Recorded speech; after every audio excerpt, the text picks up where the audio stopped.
Tetapi secara umum, lokasi megatrust yang, utama di Indonesia itu memang terletaknya di, apa namanya, di sisi barat Sumatera sampai ke selatan Jawa. Dan ini bidangnya cukup besar karena, ini kalau kita lihat yang kotak ini adalah bidang megatrust-nya. Bidang megatrust ini kan, seukuran Pulau Jawa ya. Tapi di sini saat kita bicara megatrust, maka, megatrust itu merefer ke trust ini adalah bidang sesar naik, mega besar ya, jadi bidang sesar naik yang sangat besar.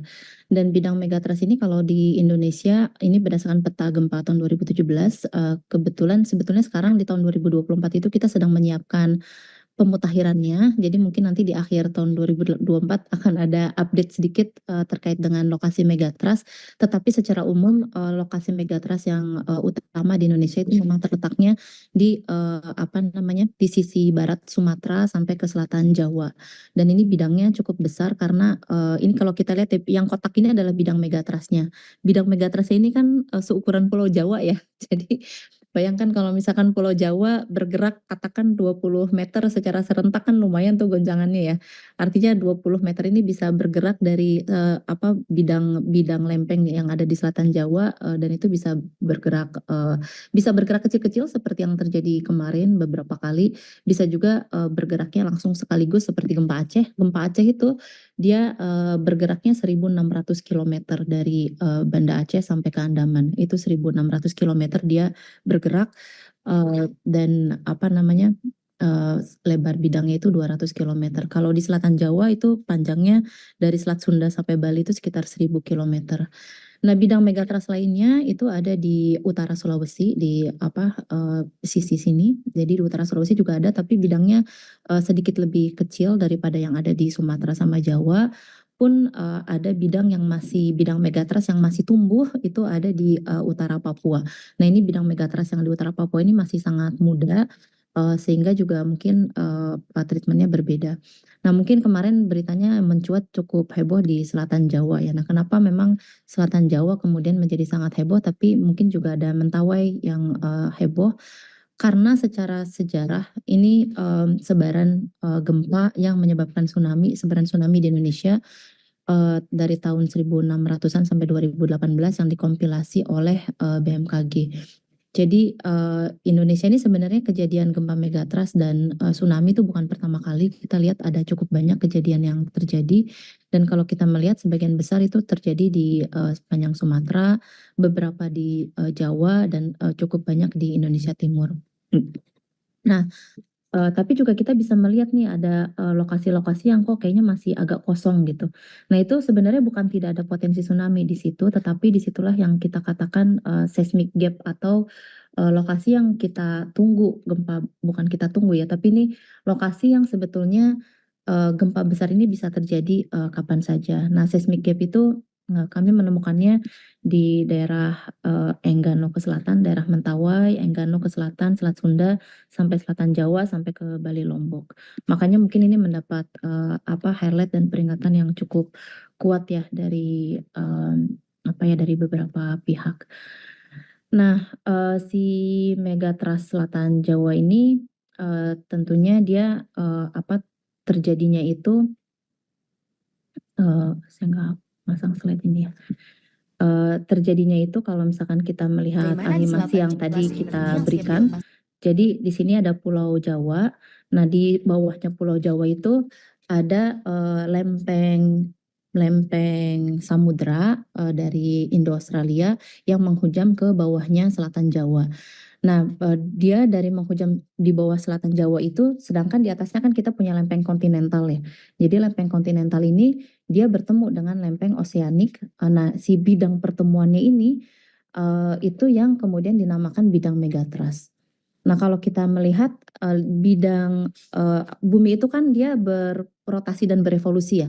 Jadi kalau ada yang nanya, "Bisa nggak ada gempa?" Gitu. Ya bisa kalau buminya berhenti, kalau buminya berhenti kan kita nggak nafas. Kalau bumi berputar, berotasi dan berevolusi, bumi ini kan kalau kita belah, di dalamnya itu ada kerak bumi, ada mantel bumi, ada inti bumi gitu. Nah, pada saat dia memiliki mantel bumi, itu, mantel bumi kan sifatnya cair ya. Jadi dia akan, seperti telur yang kita rebus, itu dia akan, apa namanya, memang akan terjadi proses, konveksi. Jadi karena ada proses konveksi itu maka kerak bumi ini dia bergerak. Nah, kerak bumi ini saat kerak samudra menghujam ketemu, dengan kerak benua, maka, dia Kapan bagian saja, bidang lalu yang kapan nempelnya ini dan di mana energi itu akan, akan dilepas dan apa apa ya, akan ikut bergerak bersama-sama. Jadi kalau kita lihat ini karena dia bergerak, tapi dia juga nempel sama bidang di atasnya. Artinya bidang di atasnya itu dia akan ikut ke bawah, bergerak ke bagian bawahnya. Jadi dia akan ikut ke bawah bergerak, tapi sebetulnya kan lempeng lempeng samudranya, lempeng benuanya tetap ada di atas. Jadi dia nggak akan ikut terus-terusan toh. Pada satu titik di mana dia sudah mencapai puncak energinya, maka dia akan mengembalikan posisinya ke posisi semula. Nah, pada saat dia mengembalikan posisinya ke posisi semula, itulah yang kemudian kita namakan, kejadiannya terjadi gempa. Nah, karena dia terjadinya gempanya di apa, bidangnya ada di bawah laut ya, kalau kita lihat lagi di sini. Jadi karena dia ada di dasar laut, tapi saat dia bergerak, maka dia bergerak naik. Nah, saat dia bergerak naik, ada air di atasnya. Artinya dia akan menggerakkan satu kolom air. Nah, kalau satu kolom air itu kan beda sama gelombang angin ya. Gelombang angin kan dia hanya terjadi di permukaan aja. Tapi kalau ini dia karena ada gerakan yang sangat besar terjadi dari dasar dasar laut menggerakkan air di atasnya, maka dia akan mengirimkan juga gelombang tsunami. Artinya saat dia secara alamiahnya itu kan sebetulnya dia melepaskan apa, energinya itu ya proses bergerak tadi itu ya. Nah, itu yang akan kemudian terasa di kita itu sebagai sebuah goncangan.